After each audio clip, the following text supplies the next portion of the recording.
เรือไฟบริษัทโลกบางสมาร์ทซิตี้เรือไฟกรุงตั้งกะโลเรือไฟเท้าขังขีเรือไฟรามเกียรติและเรือไฟเจ้าโพป้าข่า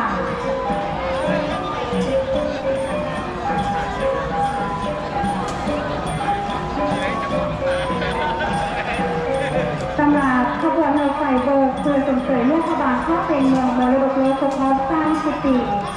คงไปในวัฒนธรรมในการท่องเที่ยวและได้สวมเพื่อนขบวนสำหรับการตกแต่งทุกโซนเรือไฟโบกจำลองไม่ได้ตกแต่งเป็นทุกทุ่งแนววรรณคดีลาวแต่สลักรอบหลวงลวดลายใส่ตัวห้องและด้านเสริมด้วยกระเพาะเสริมไม้มรดกโลกครบ30 ปีงามวัฒนธรรมเอียดหอมเอียดอ่อนสะอดสางามทางคมวัดจ๋าสง่างามอย่างนี้งามดีใส่แต่เกลียวเบลวาวใส่ทรงงามดีผมพี่น้องขับกันสร้างพัฒนาบรรดาท่านที่สิริเกียรติอันดับต่อไปเป็นเรือไฟที่เข้ากับปัวเรือไฟลำที่หนึ่งก็คือเรือไฟทุ่งเจ็ดทองต้องรอบถึงแปดบางคือบ้านเจ็ดทองสุรีบ้านดับแจ้บ้านสวนถูกบ้านดับนองบ้านเจ็ดนวลบ้านสิมทองและบ้านปากข้าม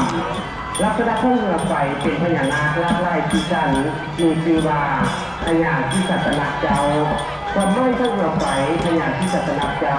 เป็นพญานาคที่ใหญ่ตัวน้ำทางขวงในจำนวน35 ตระกูลจนได้ปกปักรักษาอยู่พระจงดีทงเหลืองและจะมีไปทัวเพชรแวนให้ทัวส่งผลอยู่เย็นเป็นสุขจนมีประวัติความเป็นมาที่ยาวนานและได้บำเพ็ญภาวนาไล่พันปีพอทุ่งมือวันเพ็ญจะขึ้นมาแจ่มชื่นโยมพระจงดีลักษณะท่าทางข้อหัวไฟในหนีละไล่ที่ชั้นเป็น